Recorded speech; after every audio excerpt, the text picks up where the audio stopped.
बिस्मिल्लाहिर्रहमानिर्रहीम। अस्सलाम वालेकुम। आज 13 सितंबर बरोज़ सोमवार हम बात करेंगे 3 अहम इशूज़ के हवाले से। वज़ीर आज़म इमरान ख़ान को आज एक बड़ी कामयाबी मिली है और वज़ीर आज़म इमरान ख़ान ने आज वो कर दिखाया है जिसके बारे में अपोजिशन कहा करती थी कि हम ये नहीं होने देंगे। आज पार्लियामेंट का मुश्तरका सेशन भी हुआ, सदर पाकिस्तान का उसमें ख़िताब भी हुआ, सदर पाकिस्तान ने भारत को उसमें ललकारा भी, और जो मुअज़्ज़ज़ मेहमान हैं वो भी सारे के सारे उस ख़िताब के दौरान मौजूद थे।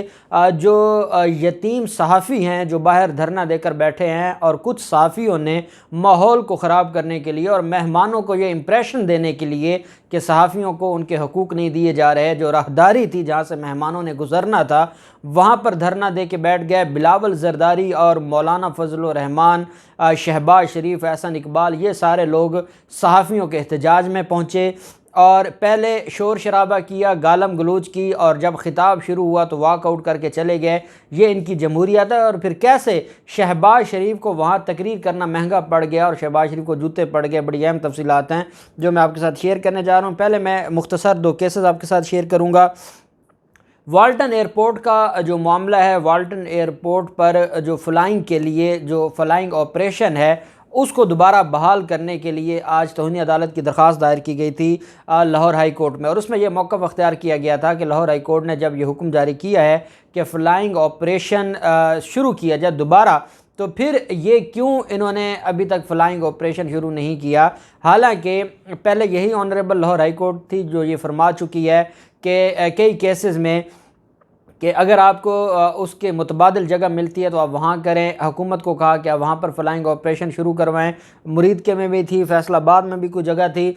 आज अली बाकर नजफ़ी साहब की अदालत में समाअत हुई और दरख्वास्त देने वाले जो थे उन्होंने अदालत में ये मौक़िफ़ अख्तियार किया कि जो अभी तक फ़्लाइंग ऑपरेशन दोबारा बहाल नहीं किया गया वाल्टन एयरपोर्ट पर हुकूमत की तरफ से। आपको पता है हुकूमत और वज़ीर आज़म इमरान ख़ान वाल्टन एयरपोर्ट और उसके आसपास की जो सरकारी जगह है उसको बिज़नेस हब बनाने के लिए एक बहुत बड़ा तिजारती मरकज़ बनाने जा रहे हैं, जिसकी राह में रुकावटें हैं। ये अमीर ज़ादे जो ये चाहते हैं कि वहाँ पर फ़्लाइंग ऑपरेशन जारी रहे और जो इनकी अयाशी का अड्डा है वो जारी रहे। वहाँ पर उनके लिए क्लब्स भी हैं, वो जाते हैं और फ़्लाइंग भी करते हैं, और वो ये समझते हैं कि ये जगह चली गई तो क्या हो जाएगा, और उसमें नाम कायद-ए-आज़म मोहम्मद अली जिन्ना का इस्तेमाल करते हैं कि क्योंकि कायद-ए-आज़म मोहम्मद अली जिन्ना ने ये सारा कुछ किया था, तो इस वजह से कायद-ए-आज़म मोहम्मद अली जिन्ना इस एयरपोर्ट पर तशरीफ़ लाए थे। तो कायद-ए-आज़म मोहम्मद अली जिन्ना के एयरपोर्ट पर तशरीफ़ लाने की वजह से ही हमें इस एयरपोर्ट को ख़त्म नहीं करना चाहिए। हमारे एक दोस्त हैं डॉक्टर महमूद कुरैशी साहब, वो हमेशा सोशल वेलफेयर की बात करते हैं और वेलफेयर के लिए काम करते हैं। उनकी एक तजवीज़ आई है और हम इस मामले पर लाहौर हाई कोर्ट भी जा रहे हैं, और उनकी तजवीज़ ये है कि जैसे 5 गेट्स हैं, 5 दरवाज़े हैं जिनके अंदर पुराना लाहौर हुआ करता था, और पुराना लाहौर 12 दरवाजे इसलिए थे कि कोई उनमें से बग़ैर इजाज़त के आए नहीं, और वहाँ पर लाहौर के लोग रिहाइश पजीर थे। लेकिन बाद में वहाँ पर जैसे शाह आलम मार्केट बनी, आज़म क्लॉथ हाउस मार्केट है, वो बड़ी मार्केटें बन गई जिसकी वजह से वहाँ के शहरियों के लिए मसाइल पैदा हो गए।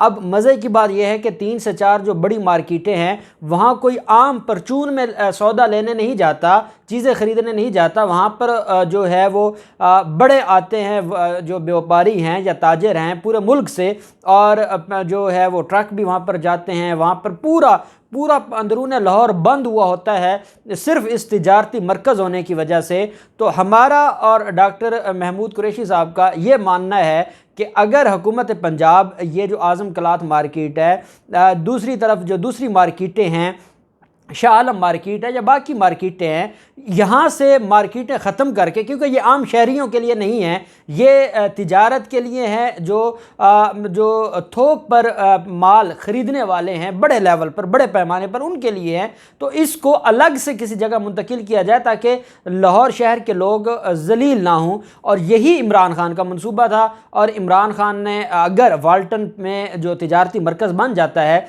तो वहाँ पर ये शिफ्ट हो जाएंगी, और हम उम्मीद भी करते हैं और वज़ीर आज़म इमरान ख़ान से ये मुतालबा भी करते हैं कि लाहौर के शहरियों का ये दरीना मुतालबा है, ये जो मार्केटें हैं जो अंदरून लाहौर के अंदर हैं उनको शिफ्ट किया जाए बाहर, ताकि एक तो जो बाहर से पूरे मुल्क से लोग आते हैं उनको तकलीफ़ ना हो, दूसरा शहर के लोगों को भी तकलीफ़ ना हो। लेकिन हमारी जो माफिया है वो वाल्टन एयरपोर्ट में को तिजारती मरकज़ नहीं बनने दे रही। और आज भी अली बाकर नजफ़ी साहब की अदालत में तौहीन अदालत की दरख्वास्त थी, जिस पर 27 सितंबर के लिए अदालत ने केस की समाअत को मुलतवी किया है। और 27 सितंबर को अब दोबारा नोटिस जारी किए हैं कि क्यों गुस्ताखी की जा रही है, क्यों फ्लाइंग ऑपरेशन अभी तक बहाल नहीं किया, क्यों अमीरजादों को तकलीफ़ दी जा रही है।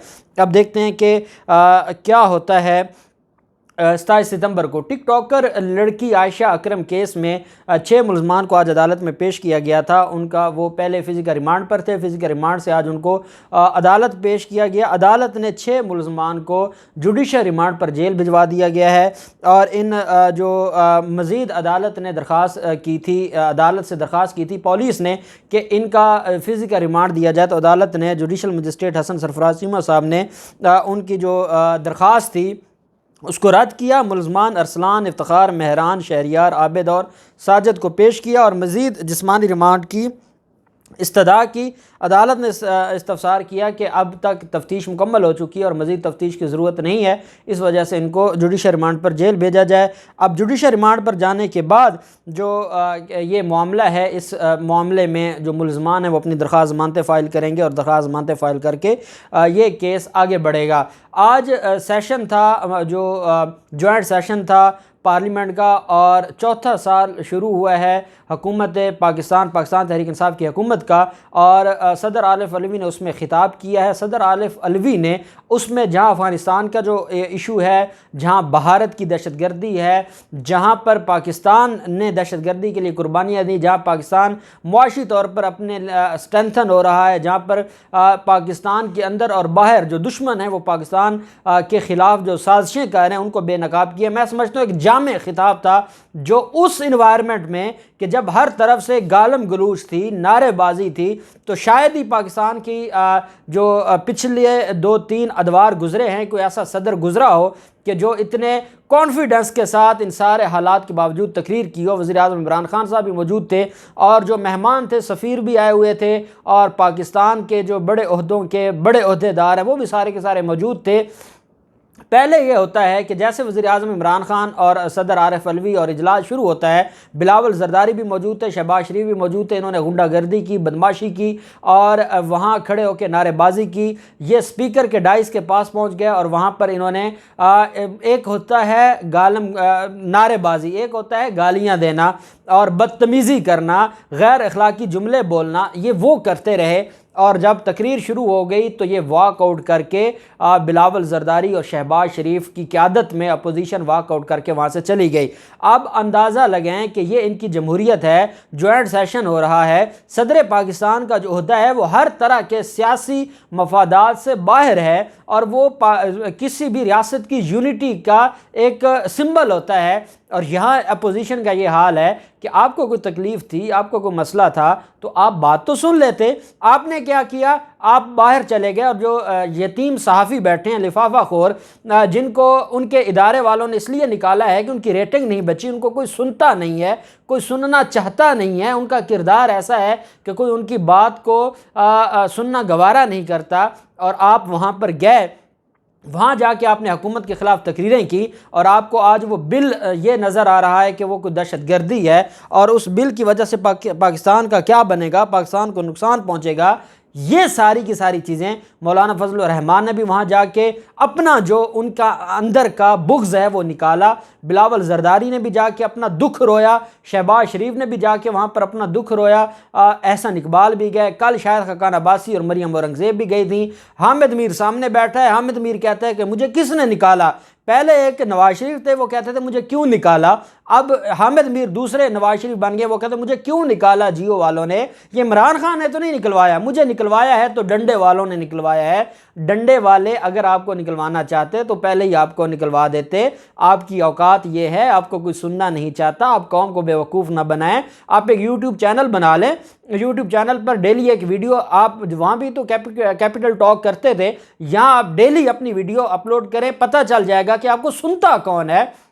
सैकड़ों में तो आपके व्यूज़ हैं, हज़ारों में भी नहीं हैं। और उसकी वजह क्या है? उसकी वजह आपका बुग़्ज़ है, रियासत के साथ आपका बुग़्ज़ है, मुल्क और हुकूमत के साथ आपका बुग़्ज़ है, इदारों के साथ आपका बुग़्ज़ है। और इस बुग़्ज़ की वजह से आप ज़लील व ख़ार हो रहे हैं। और आपको बचाने के लिए वो गए जो खुद अपनी जान नहीं बचा पा रहे और जिनके अपने ख़िलाफ़ केसेस हैं। कभी मौलाना फजल रहमान पाँव पड़ते हैं, कभी बिलावल जरदारी अपने बाप के ज़रिए पाँव पड़ते हैं, शहबाज शरीफ तो पाँव में ही रहते हैं। तो ये इनकी हालात हैं और ये आपको क्या इंसाफ देंगे। वहाँ पे शहबाज शरीफ ने तकरीर करते हुए कहा कि ये जब तक ये बिल ख़त्म नहीं होगा, जब तक ये बिल वापस नहीं लिया जाएगा, जब तक ये जो काला कानून है ये ख़त्म नहीं होगा, ये काला कानून मुल्क से नहीं उठाया जाएगा, तब तक हम धरना देंगे। शहबाज शरीफ को जवाब दिया है फवाद चौधरी ने, और वो जवाब कम और मैं समझता हूँ कि अपोजिशन लीडर को जूता पड़ा है। फवाद चौधरी ने कहा है कि खुदा का खौफ करे। इस हद तक भी कोई नालायक होता है? इस हद तक भी ये बोने लोग हैं जो हमारे मुल्क में हुक्मरानी करते रहे, जिनको ये नहीं पता कि अभी ये कानून बना ही नहीं है, अभी तो ये बिल है, अभी तो सजेशन है, इसके ऊपर वर्किंग हो रही है और अभी बिल कानून बना नहीं है। और आप कहते हैं जब तक ये काला कानून ख़त्म नहीं होगा हम घर नहीं जाएंगे। तो फवाद चौधरी ने कहा कि ये तो फिर आप क़यामत तक ही नहीं जाएंगे। उसकी वजह यह है कि ये कानून है, बनता है, हम इस कानून में चेंजिंग्स करते हैं, हम इस कानून को आगे लेकर आते हैं, तो फिर आप कब तक बैठेंगे? आपकी इतनी कैपेसिटी नहीं है कि आप धरने दें और बैठें। और दूसरी तरफ जो बाहर धरने देने वाले हैं इनको आज इतनी शर्म ज़रूर आनी चाहिए कि मीडिया वर्कर्स आपके साथ नहीं हैं, आप धरना देकर क्यों बैठे हैं? कहा गया कि फेक न्यूज़ देने वाले इदारे को 25 करोड़ का जुर्माना होगा। तो क्या ये गलत कहा है? कहाँ कह दिया है कि आर्टिकल 19 के तहत आपका जो बोलने का हक है, आप बोलेंगे तो आपको जुर्माना होगा? सिर्फ यही कहा गया है ना कि फेक न्यूज़। तो क्या आप फेक न्यूज़ को जायज़ समझते हैं, अपना हक समझते हैं, तभी आप ये धरने दे रहे हैं? और आपकी यही करतूत है जिसकी वजह से आपके साथ मीडिया वर्कर्स नहीं हैं और सियासी यतीम आपके पास आसपास खड़े हैं जो खुद एहतजाज और धरने देकर जलील हुए। आपको भी मज़ीद जलील करवाएंगे। अल्लाह पाक पाकिस्तान कामयाब नासिर हो। बहुत शुक्रिया। अल्लाह हाफ़िज़। पाकिस्तान जिंदाबाद।